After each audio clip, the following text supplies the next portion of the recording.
Scott Stringer.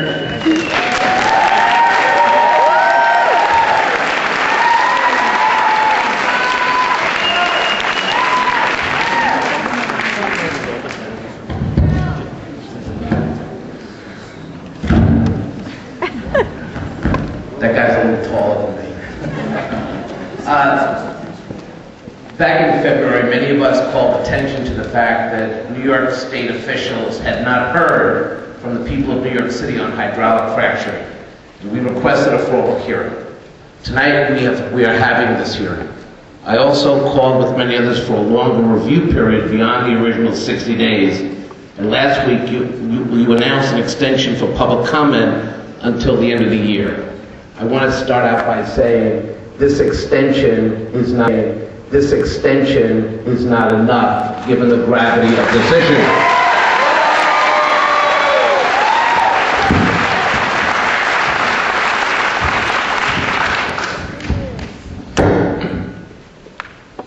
I believe that the prospect of natural gas drilling in the watershed is the greatest environmental threat facing New Yorkers today.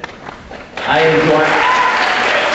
am joined by many others, concerned citizens, leading environmental groups, the editorial pages of the New York Times and Daily News, in arguing that there is only one correct response to this threat: a permanent and complete ban on hydraulic fracturing in the Catskill, Delaware watershed.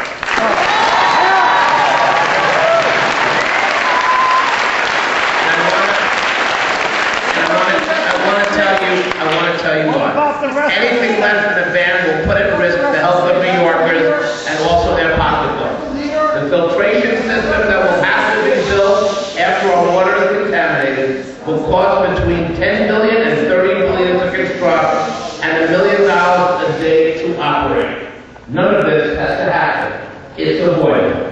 Allowing drilling in the city's watershed would be a self-inflicted environmental wound. The Department of Environmental Conservation has the power to shield New Yorkers from this hazard and protect the drinking water consumed by 9 million people. I urge you to do the right thing. Prior to the close of the public comment period on December 31st, I will be submitting comprehensive written statements as you requested on the draft environmental impact statement. But tonight, I just want to focus your attention on 3 critical points.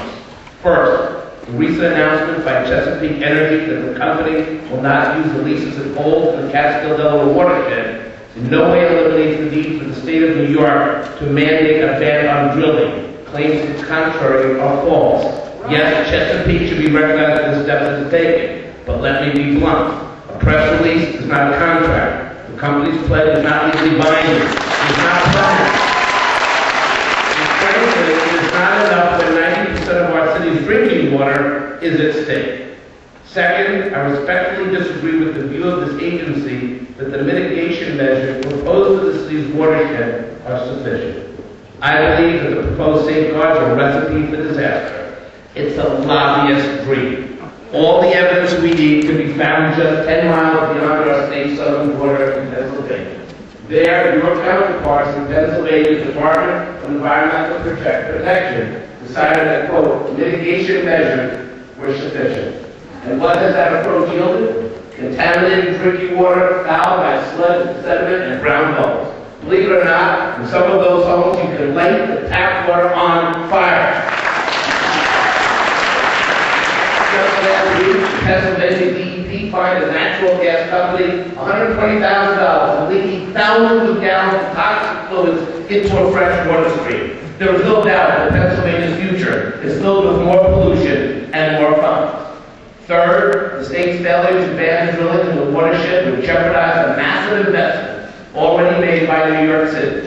Our independent budget office reports that the city has invested well over $1 billion to protect the watershed through land purchases and other measures. We don't even let people build a house in the watershed, and now you're telling us we're going to let people drill in the watershed?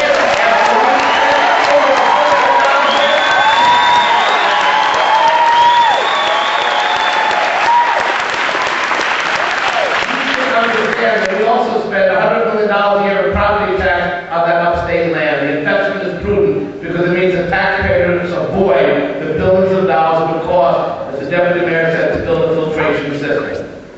the very places the city is acting to prevent run-of-the-mill commercial and residential development, the state is contemplating natural gas drilling with toxic chemicals. We do not believe this makes sense. And I want to conclude and just to tell you something that may not address the specific issues in the study that you put forward for us to consider, but I want to break down your 900, 800 pages of mitigation measures you talked about. This group here today represents millions of people who are not going to let you trample over our land, not trample over our water, not trample over our environment, not make us pay for filtration tests. We are not going to let you get away with it because somebody's got to stand up and say that this is wrong. I respectfully ask you to respect the people here. All of these people who believe very strongly in our environment. And I wish that you were here with the rest of your staff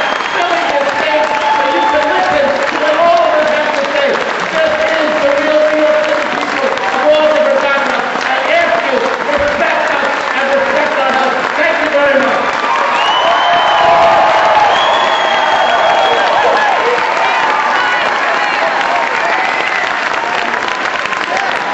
Thank you.